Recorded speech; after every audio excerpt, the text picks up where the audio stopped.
Hi friends, నా పేరు శ్రావణి అండి. Welcome to Shravani Kiran blogs. ఈరోజు నా మొదటి వీడియో వచ్చేసి సాంబార్ అండి. అందరికీ సాంబార్ అంటే ఎంతో ఇష్టం కదా. ఈరోజు నా స్టైల్లో సాంబార్ ఎలా చేస్తానో చూద్దామండి.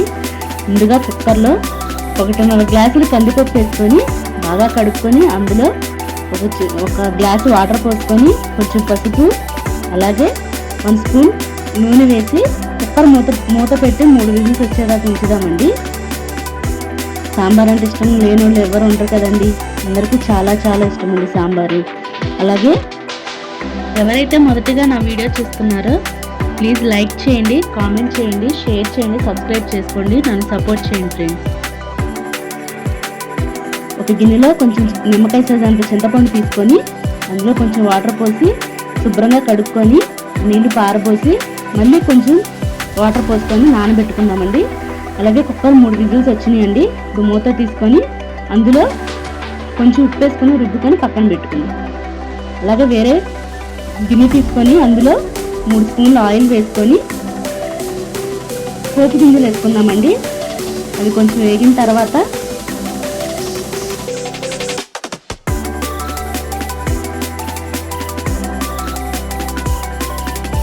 అందులో కొంచెం కరివేపాకు వేసుకున్నాము.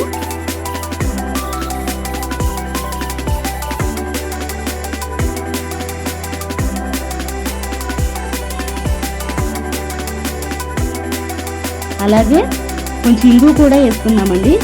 ఇంగు వేస్తే సాంబార్ అనేది చాలా టేస్టీగా ఉంటుందండి. అలాగే ఇంగు వేసిన తర్వాత ముందుగా మనం కట్ చేసి పెట్టుకున్న ఎనీ వెజిటేబుల్ అండి, మీ ఇంట్లో ఏ వెజిటేబుల్స్ ఉన్నా అవి వేసుకోవచ్చు. ముందుగా కట్ చేసుకున్న వెజిటేబుల్స్ అందులో వేసుకున్నామండి. ప్లీజ్ అండి నా వీడియోని లైక్ చేయండి, అలాగే నా ఛానల్ని సబ్స్క్రైబ్ చేయండి. మీరు సబ్స్క్రైబ్ చేసుకుంటేనండి నా ఛానల్ అందరికీ రీచ్ అవుతుంది. ఇంకా మా ఛానల్ని ఎవరైతే సబ్స్క్రైబ్ చేసుకోలేదో వాళ్ళందరూ ఇప్పుడే సబ్స్క్రైబ్ చేసుకోండి. కలిపిన కూరగాయలకు కొంచెం ఉప్పు వేసి ఉప్పు కూరగాయలన్నిటికీ పట్టేదాకా బాగా కలుపుకుందామండి. ఇప్పుడు కూరగాయలన్నిటికీ ఉప్పు అనేది బాగా పడుతుంది. నేనైతే వంకాయ, బెండకాయలు, దొండకాయ, ఉల్లిపాయలు, బంగాళదుంప, అలాగే ములక్కాయ, టమాటా, పచ్చిమిర్చి వేసానండి. నాకు బెండకాయలు అంటే చాలా ఇష్టం. సాంబార్లో బెండకాయలు ఎక్కువ ఉంటే టేస్ట్ బాగుంటుందండి. మీకు నచ్చిన వెజిటేబుల్స్ని అందులో వేసుకొని చేసుకోవచ్చండి సాంబార్ అనేది. ఏ కూరగాయలన్నా పర్వాలేదండి, ఇంట్లో ఉన్న వాటితో చక్కగా సులభంగా చేసుకోవచ్చు. ఒకసారి మూత తీసి చూద్దామండి కూరగాయలు ఉడికినాయో లేదో. ఇప్పుడు కూరగాయలు అనేవి చక్కగా ఉడుకుతాయి.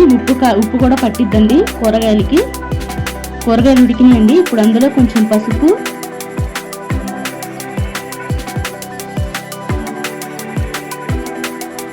ఒక స్పూన్ కారం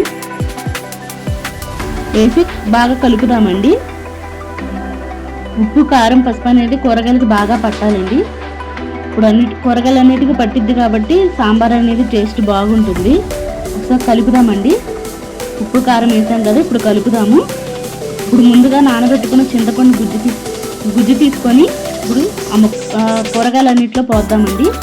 అలాగే ఒక గ్లాస్ నీళ్లు కూడా పోద్దామండి. అప్పుడు కూరగాయలు అనేవి ఉడుకుతాయండి. ఇప్పుడు అలాగే టేస్ట్కి సరిపడ ఉప్పు కూడా వేసుకున్నాం. ఇప్పుడే చూసుకొని వేసుకోవాలండి. ఇప్పుడు మూత పెట్టేసి కూరగాయలను మగ్గనిద్దాము. ఇప్పుడు కూరగాయలు మగ్గినాయో లేదో మూత తీసి చూద్దామండి. ఇప్పుడు కూరగాయలు మగ్గినాయండి. ఇప్పుడు ముందుగా ఉడకబెట్టుకున్న కందిపప్పుని ఆ కూరగాయల్లో వేసేద్దామండి. వేసి ఒకసారి బాగా కలుపుకుందామండి. కలుపుకొని ఒక పొంగు వచ్చేదాకా కందిపప్పు అనేది కూరగాయలకు పట్టి ఒక పొంగు వచ్చేదాకా ఉంచుదామండి. ఇప్పుడు అందులో కొంచెం బెల్లం ముక్క అలాగే సాంబార్ పొడి వేసుకుందామండి. సాంబార్ పొడి ఉంటేనే కదండి సాంబార్ అనేది టేస్టీగా ఉంటుంది. ఈ కిరాణా కొట్టుల్లో కూడా దొరుకుతాయండి. ఒక 5 రూపాయల ప్యాకెట్ తెచ్చి వేయొచ్చండి మనం ఇంట్లో అవైలబుల్గా లేకపోతే. అలాగే కొంచెం కొత్తిమీర కూడా వేసుకుందామండి.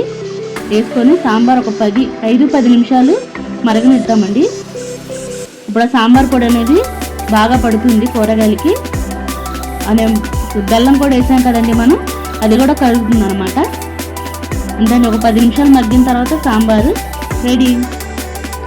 ఎవరైతే మొదటిగా నా వీడియో చూస్తున్నారో ప్లీజ్ లైక్ చేయండి, కామెంట్ చేయండి, షేర్ చేయండి, సబ్స్క్రైబ్ చేసుకోండి, నన్ను సపోర్ట్ చేయండి ఫ్రెండ్స్.